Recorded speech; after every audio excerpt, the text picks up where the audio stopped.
오늘 수요예배 시간은 왜 하나님께서는 섬세하게 준비하시는가 라는 말씀의 제목을 한번 붙여보면서 은혜를 나누려고 합니다. 성도님들께서는 매주마다 우리가 지금 창세기 말씀 우리가 이렇게 살펴보고 있는데 좀 이렇게 어떠신지 모르겠습니다.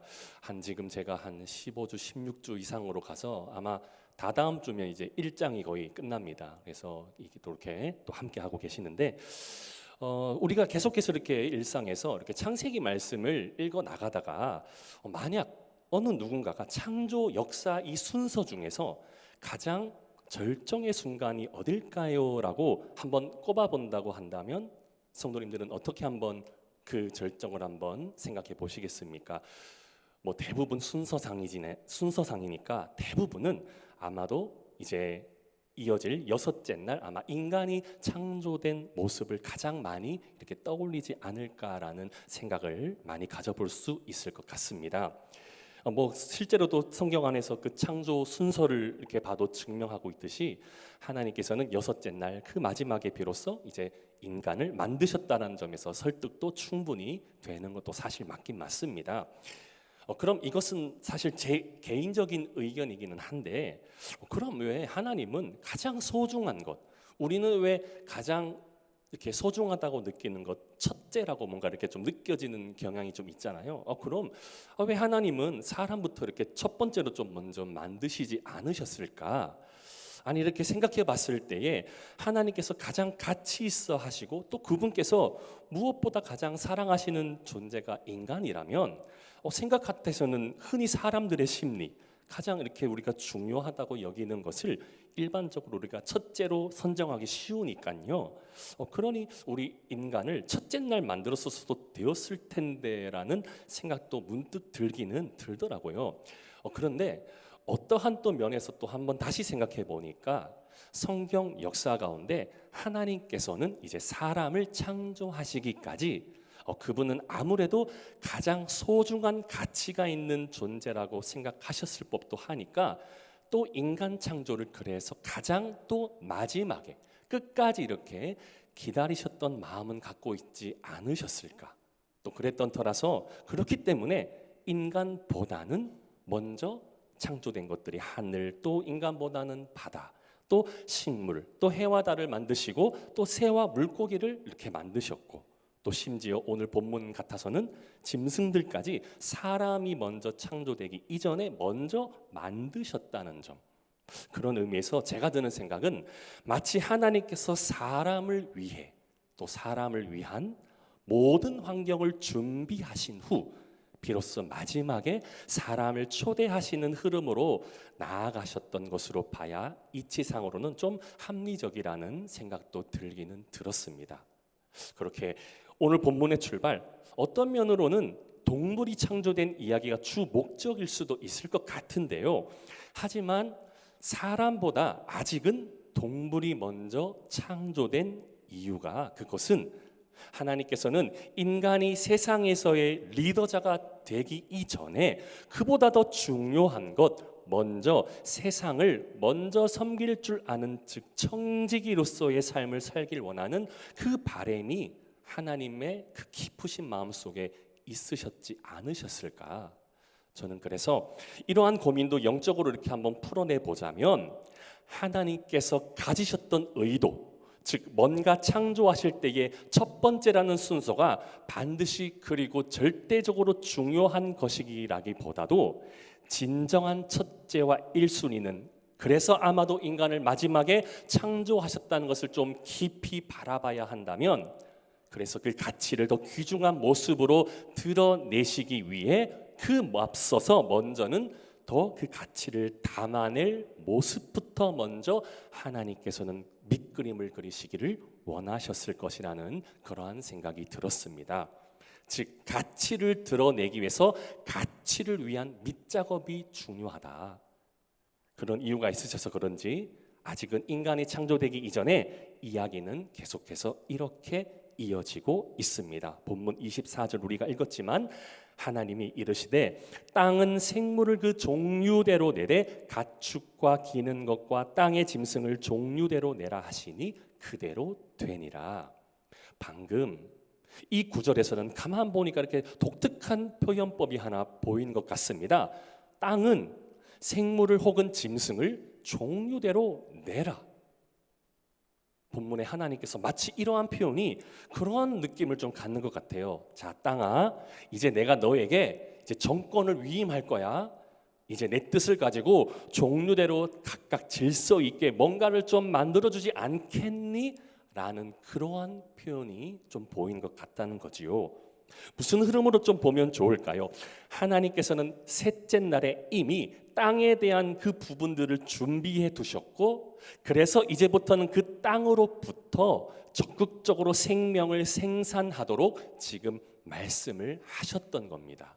따라서 생각을 해보면 땅은 생물을 혹은 짐승을 내라, 이 부분 굉장히 중요한 하나님의 창조 역사 중에서도 순차적인 어떤 질서를 담아내고 있는 부분 같다는 것입니다. 하나님께서는 생명을 만드실 때에 보면, 그래서 우리가 하나 볼 수 있어야 될 그 원리가요, 항상 그 생명이 자라고 성장할 수 있도록 그냥 존재 가치적인 어떤 생명만 만든 것이 아니라 그에 마땅한 환경도 함께 만드셨다는 점. 가령 창조하실 때에 우리가 예를 들어서 물고기 자체만 덩그러니 만드셨다라기보다 그 물고기가 물이 있는 곳에 살 수 있도록 물고기가 창조되기 이전에 하나님께서는 물과 바다를 먼저 만드셨고, 또 하늘을 나는 새도 역시 그런 차원에서 주께서는 새라는 그 이 동물을 창조되기 이전에 먼저는 새가 날아다닐 수 있는 공간을, 새를 창조하시기 전에 먼저 더 준비를 해 두셨다라는 거예요. 하물며 땅에 다니는 각종 짐승도 하나님께서는 이 짐승들부터 먼저 만든 것이 아니라 짐승이 창조되기 전부터 초원과 숲과 들판이라는 이 공간을 짐승들보다 먼저 구성해 놓으셨던 겁니다. 그리고 이제 이런 원리를 이제 오늘날을 살아가는 우리 사람들을 향해서도 하나님께서는 그 원리를 그대로 적용시키고자 하셨던 것으로 봐야 할 것 같습니다. 그러니 어떻습니까? 우리 인간을 창조하기 이전에도 하나님께서는 먼저 준비해 두셨던 게 에덴 동산을 먼저 만드셨고, 이후에 그 다음 순서로 아담을, 그리고 이어서 하와를 만드셨다는 점이지요. 성도님들, 오늘도 하나님께서 창조를 이루어 가시는 순서를 보면 어떤 영적인 깨달음을 좀 얻어볼 수가 있을까요? 저는 특별히 오늘 말씀을 통해서 하나님께서 어떤 무엇을 창조하는 결과물을 내기 이전에 그 결과물을 위하여 더 섬세하게 준비하고 계시는 하나님의 마음이 느껴지는 줄을 믿습니다. 그래서 시편 147편 8절에 하나님의 이 준비성이 이렇게 기록되어 있습니다. 그가 구름으로 하늘을 덮으시며 땅을 위하여 비를 준비하시며 산에 풀이 자라게 하시며. 방금 시편 기자도 어떤 하나님이 되시는지 알았던 것이지요. 준비하시는 하나님, 즉 땅이 메마르지 않도록, 그리고 땅이 성장하도록 미리 은혜의 비를 더 섬세하게 준비하시기를 원하는 하나님 되신다는 것. 그렇기 때문에 우리가 보기에는 결과물을 짠하고 신묘망측하게 만들어내시는 것처럼 보일 수도 있겠지만, 하나님께서는 결과물의 그 성과보다도 그 결과물이 더 선하게, 더 가치 있게 드러날 수 있도록 준비하시는 하나님 되심을 우리는 기억해야 할 줄을 믿습니다. 그렇게 준비하신다는 그 하나님의 이렇게 일하심을 한번 생각해보고 떠올려 보자니까, 준비하시는 하나님. 저는 창세기 22장 모리아산으로 올라갔던 아브라함과 아들 이삭의 이야기가 문득 이어져서 이렇게 생각이 나게 됩니다. 우리가 잘 아는 이야기지요. 오늘날 아브라함이 천천 그 병력과 같은 소리를 듣습니다. 아니, 100세에 얻은 소중한 아들 이삭을 얼마 지나지 않아서 하나님께서 자신에게 번제로 바치라는 이 어이없는 상황을 지금 하달받게 되는데, 그래서 그의 마음은 무너졌을 그럴 상황이잖아요. 그래서 하는 수 없이 하나님께서 하시는 일이니까 어찌 되었든 간 100세의 아들을 생리적으로는 도저히 불가능한 상황에서 주셨기도 했지만 또 뭐 이번에도 하나님 뭔가 일을 펼치시는가 보다 해서 아브라함은 아무 말 없이 아들 이삭을 데리고 모리아를 향해 발걸음을 옮기게 되었던 것이지요. 뭐 아브라함 가정에서도 아무것도 무슨 일이 어떻게 펼쳐질지 당사자인 아브라함이 어떻게 이 일들을 가늠할 수가 있었겠습니까? 그냥 뭐 아브라함은 현재 심정 그냥 아들을 바치라는 하나님 말씀에 그냥 따라야 했고 그저 그의 마음은 착잡하고 곧 아들을 이제 자신의 손으로 죽여야 한다는 두려움밖에는 그에게 지금 관심이 없었을 것입니다. 그러나 여기서 오늘날 우리도 아브라함의 입장처럼 마찬가지가 아닐까요?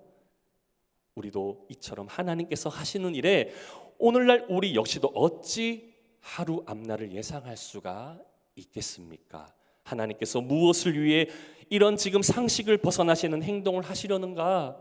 우리 역시도 오늘날을 살아가면서 충분히 딜레마에 빠질 수도 있는 지금 아브라함의 상황, 우리들의 오늘날의 모습이기도 할 것입니다. 자, 그런데 이야기는 어떻게 이어졌습니까? 진정으로 하나님께서 아들 이삭을 죽이기로 하시고 그 일들을 어떻게 그럼 진짜 죽이시고 그렇게 진행하시기를 원하셨을까요? 창세기 22장 12절에 하나님의 마음이 이렇지요. 사자가 이르시되 그 아이에게 내 손을 대지 말라, 그에게 아무 일도 하지 말라. 내가 내 아들 내 독자까지도 내게 아끼지 아니하였으니 내가 이제야 내가 하나님을 경외하는 줄을 아노라. 이 말씀의 핵심, 그래서 하나님의 의중은 이삭을 죽이려는 것이 본질적인 의도가 아니었던 것이지요. 왜냐? 성경의 이 구속사의 흐름이 아브라함, 이삭, 야곱, 요셉을 향한 하나님의 언약 여정의 코스가 계속해서 이어져야만 했었습니다. 그렇기 때문에 하나님께서는 미리 무엇을 준비하셨던 겁니다. 무엇을요? 아까 이삭을 번제로 드려야 했죠. 그런데 이삭을 살리기 위해 누가 대신 죽었습니까? 바로 주변을 당시에 서성이던 어떤 한 순양이 이삭을 대신해 죽습니다. 무슨 말이냐? 하나님의 언약의 말씀은 결코 변치 않으며 반드시 이루어진다라는 것이지요. 그런 과정에서 그분의 언약이 성취되고 영원한 생명되기 위해서는 방금 전 이야기는 그래서 예고편으로 미리 보여주신 거지요. 그래서 그 대신하여 누군가는 죽게 되고 또 그 누구를 위해 누구는 살게 된다는 말씀을 미리 준비하셔서 우리에게 제공하셨다라는 말씀이지요. 바로 훗날 예수 그리스도 그분께서 우리를 위해 죽으시고 그러나 우리는 그분으로 인해서 영생을 얻는 삶, 하나님과 우리 믿는 자들의 사이 언약의 관계는 소멸되지 않는다고 미리 예고를 보여주시는 하나님의 이 준비하심, 바로 여호와 이레의 모습을 보게 된 것입니다. 성도님들, 우리는 그래서 하나님께서는 가장 소중한 것, 가장 가치 있는 것을 드러내시기 위해 우리 하나님의 마음을 깊이 헤아릴 필요가 있을 것 같습니다. 더 깊이 섬세하게 준비하시고 역사하신다는 것을 기억하시기를 주님의 이름으로 축복합니다. 그런데 오늘날 사람들의 이 살아가는 모습은 종종 어떤 경향을 보여주는 것 같습니까? 하나님 앞에 간절함을 가지고 나오는 것은 괜찮아 보이기는 한데 대부분의 솔직한 인간적인 마음으로는 어떨 때는 이차저차 과정의 그 내용들은 너무 답답해서 우리는 그것들을 다 생략하고 좋은 결과, 선한 응답만을 달라는 마음이 더 컸던 것은 아니었을까? 하나님은 섬세하게 준비하시는데 우리는 과연 하나님 앞에 무엇을 준비하며 살아가고 있었을까? 오늘 본문 말씀이 주시는 말씀의 은혜를 생각해 보면 어떻습니까?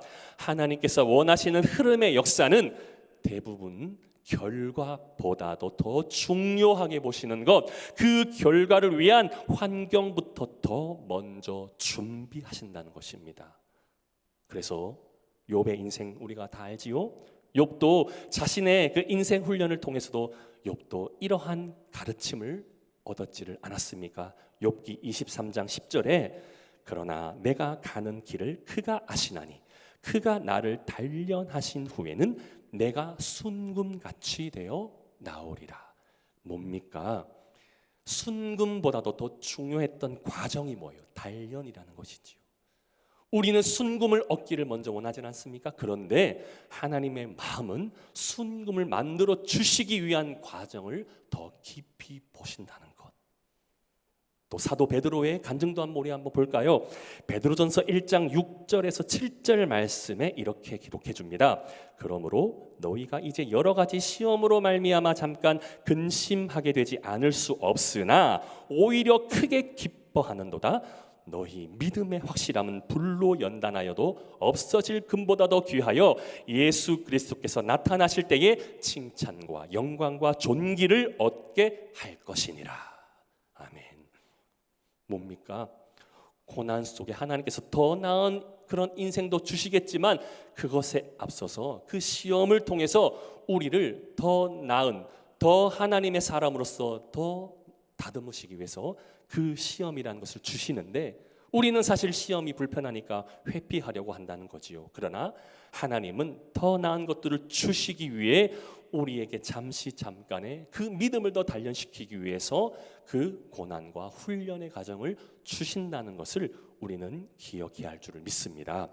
따라서 준비하는 그 과정의 중요성, 그러기에 어떤 한 피조물이 그 존재 가치가 더 아름답고 더 귀하게 드러나야 한다면 우리 믿음의 사람들은 하나님의 준비하심의 은혜의 역사를 더 깊이 바라볼 수 있는 영적인 안목이 길러져야 할 줄을 믿습니다. 따라서 하나님의 창조 과정, 오늘 또 하나 우리는 깨달아질 수 있는 것, 하나님께서는 사람을 이제 여섯째 날 사람을 존귀하게 드러내시기 이전에 먼저 그 사람보다도 환경을 먼저 준비하셔서 선한 결과를 드러내시는 하나님이심을 우리는 기억해야 할 것입니다. 그래서 저는 이런 생각이 또 말씀을 준비하면서 들더라고요. 그렇다면 우리 믿는 자에게 필요한 그 과정, 하나님께서 준비하시는 그 과정, 그렇다면 우리는 어떻게 좀 구체적으로 이러한 신앙의 태도를 좀 가져볼 수 있을까?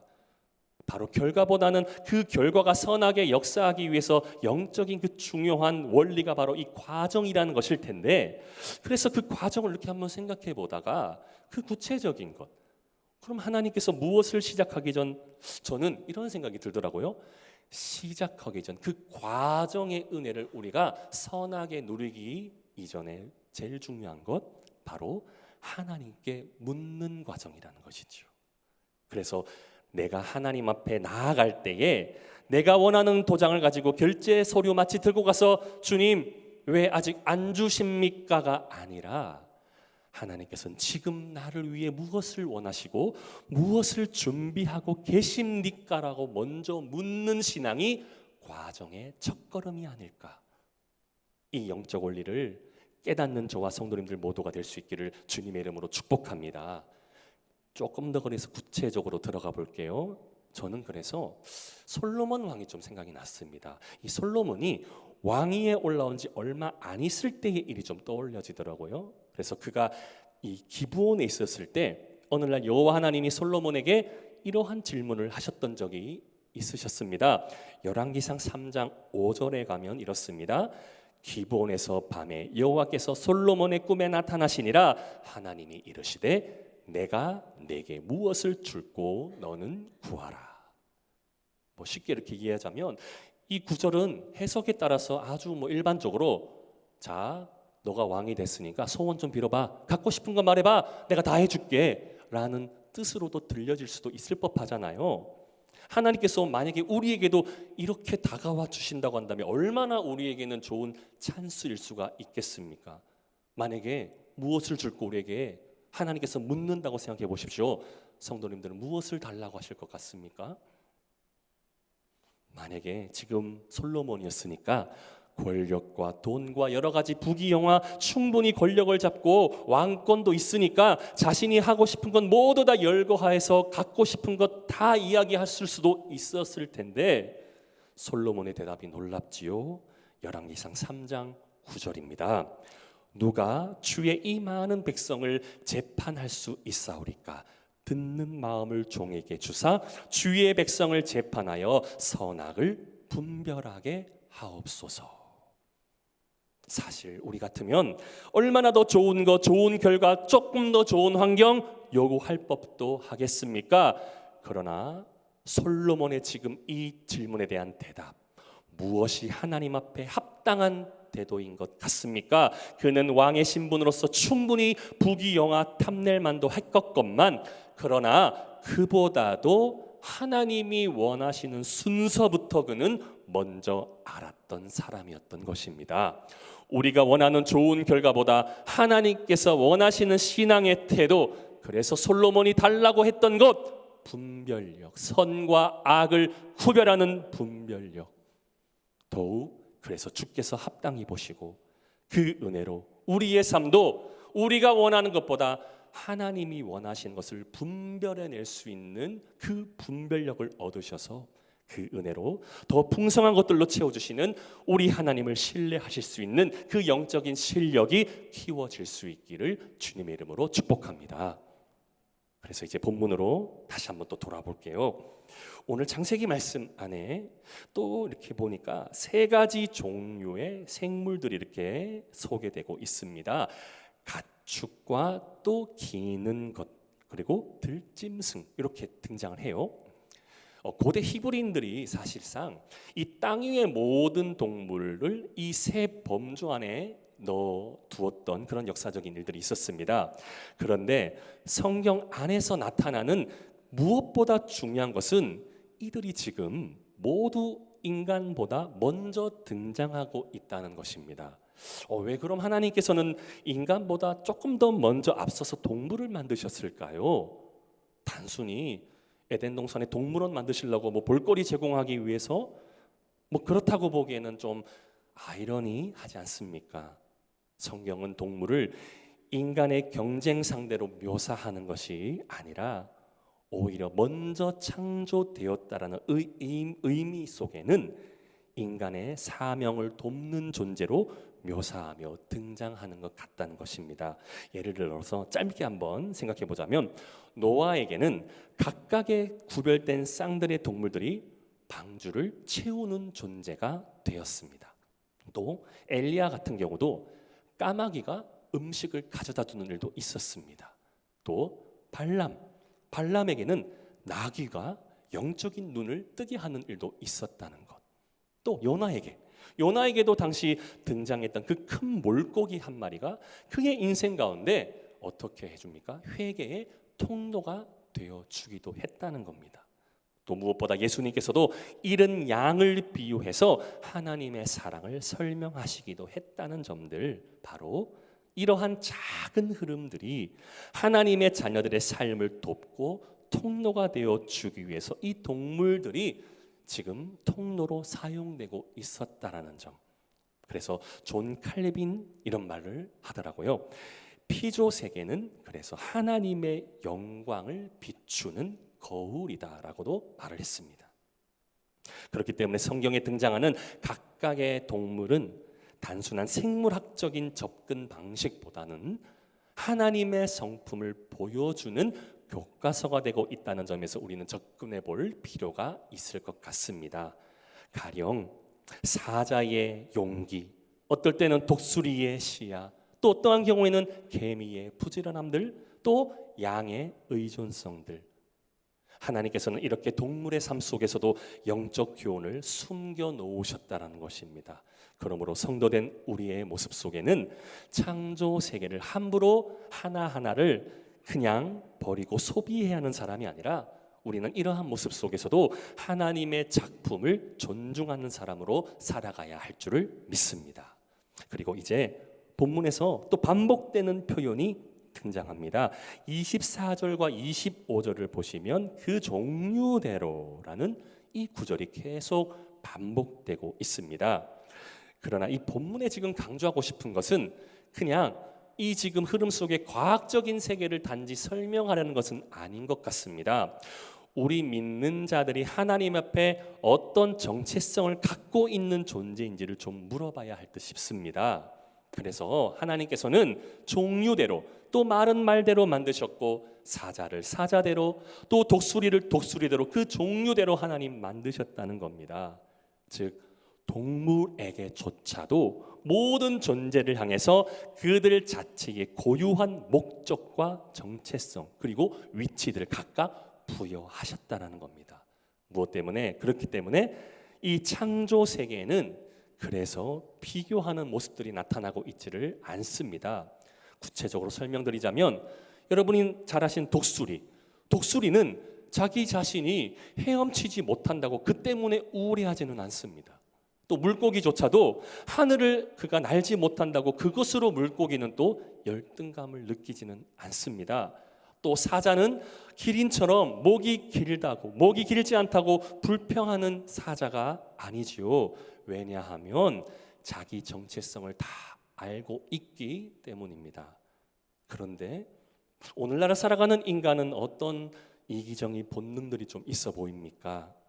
하나님이 주신 각각의 고유의 모습들이면 충분해야 되는데 남의 시선과 모습을 때론 부러워하는 것은 아닌지, 하나님이 맡기심보다 그 때론 비교가 되어서 때론 남의 자리를 탐내기도, 또 우리 각자에게 하나님께서 주신 은사가 있음에도 때론 어떠한 경우에 남의 은사를 부러워하기도 할 때가 있다는 겁니다. 이런 점을 볼 때에 이 죄가 가진 이 본질 중에 하나 중에 저는 바로 이 죄성 중에 하나가 바로 고유에 가진 그 정체성을 이 죄는 자꾸 이탈시키려 한다는 것을 우리가 주의해야 된다는 점이 좀 보인다는 거지요. 아담과 하와의 모습을 보십시오.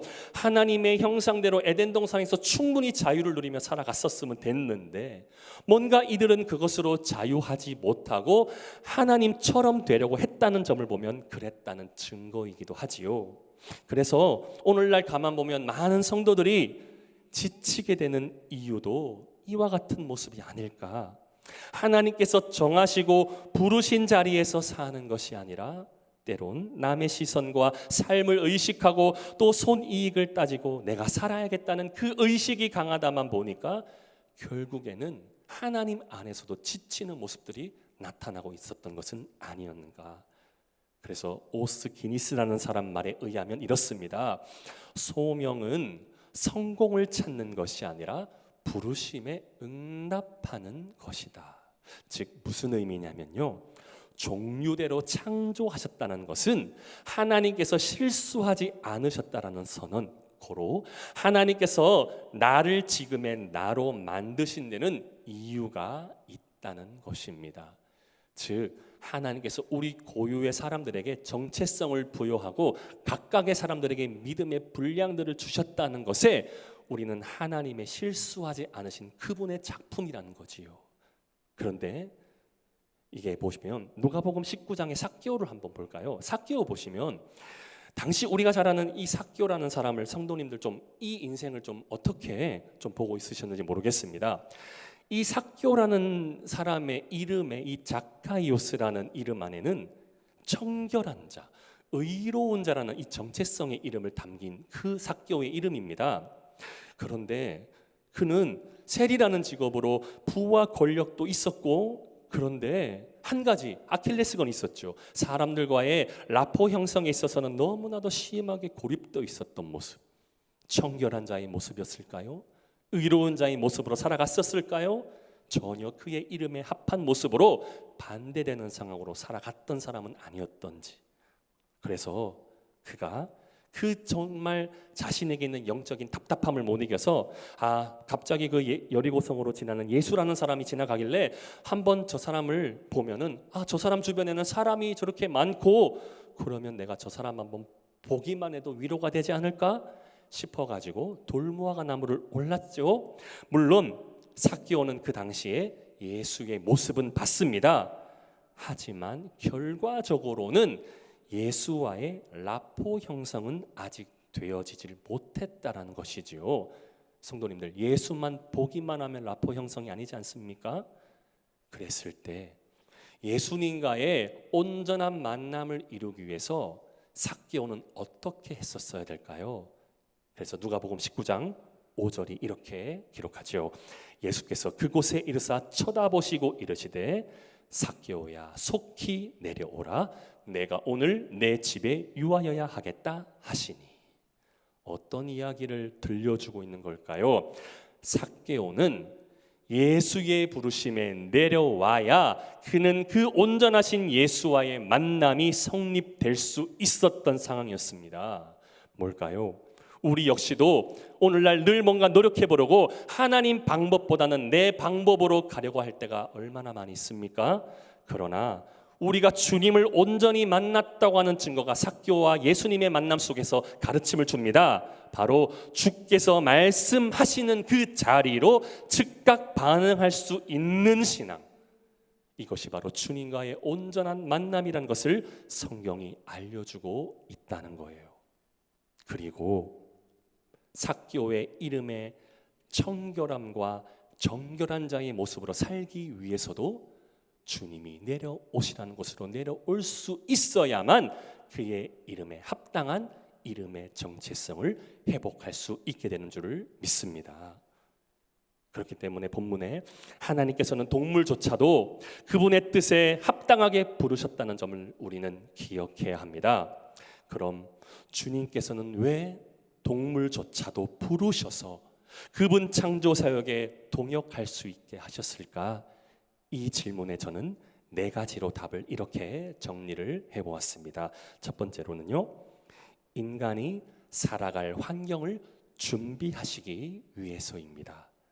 두 번째, 하나님의 영광을 드러내는 거울로 삼기 위해서. 세 번째는 인간 스스로가 먼저 청지기 사명을 배우도록 하기 위해서라는 것. 여기서 청지기 사명이라는 것은 첫 번째로 뭔가 자신이 왕으로 군림해서 하나님이 나를 존귀하게 대해주셨다는 것을 악이용해서 살아가는 것을 방지하시고 마지막을 통해서 섬길 수 있는 그런 존재로 하나님이 가꾸어 가시기 위해서 그 인간에 앞서서 동물을 먼저 창조하셨던 것은 아니었을까? 네 번째, 창조 세계 전체가 하나님의 통치를 찬양하게 하기 위해서 동물조차도 그 울음소리를 통해서 하나님을 찬양하고 있는 모습, 하나님이 무엇보다 원하셨기 때문인 줄을 믿습니다. 시편 148편만 봐도 짐승도 가축도 새들도 바다의 생물도 모두 하나님을 찬양합니다. 무엇을요? 살아있다는 것만으로도, 살아 숨쉬는 것만으로도 하나님을 찬양하고 있다는 겁니다. 성도님들, 그래서 우리의 삶도 마찬가지입니다. 우리가 하나님을 찬양하는 것도 이와 마찬가지의 원리가 아닐까? 내 안에 하나님의 말씀이 숨쉬고 있는 삶은 찬양인 줄을 믿습니다. 하나님께서 원하시는 삶, 누구보다도 우리 안에 그 생명의 말씀이 살아 숨쉬기를 누구보다도 원하시는 우리 하나님, 그 하나님의 마음을 우리가 헤아리고 또 오늘 이 동물들의 모습을 통해서 이 동물들이 아무런 의미 없는 존재들만이 아니라 하나님의 나라를 온전히 구성해 주는 축복의 도구들이라는 사실도 기억해야 할 줄을 믿습니다. 말씀을 맺습니다. 창세기 1장 24절과 25절 두 절을 봤습니다. 단순히 이 말씀 동물의 귀엽만을 설명하는 본문이 아닙니다. 하나님께서는 인간이 이제 들어오기 전에 이미 세상을 가득 채우셔서 우리 인간이 살아갈 수 있도록 미리 더 섬세하게 준비하셨다는 이야기로 보셨으면 좋겠습니다. 그러기에 인간은 아무런 의미 없는 땅으로 온 존재가 아니라 이미 하나님의 영광으로 충만한 세상에 거룩히 초대받은 존재를 믿으시기를 바랍니다. 그렇기 때문에 하나님 나라의 성도의 삶도 무조건 내 것만, 내 이득만 쟁취하려는 정복자의 삶이 되는 것이 아니라 존귀하신 하나님께서 우리를 존귀하게 여겨주셨기 때문에 우리의 삶은 하나님의 뜻을 온전히 잘 섬기는 청지기의 삶부터 이루어야 할 줄을 믿습니다. 그런 은혜의 삶으로 날마다 하나님의 영광을 온전히 드러내는 저와 성도님들 모두가 되시기를 우리 주 예수 그리스도의 이름으로 간절히 축원합니다.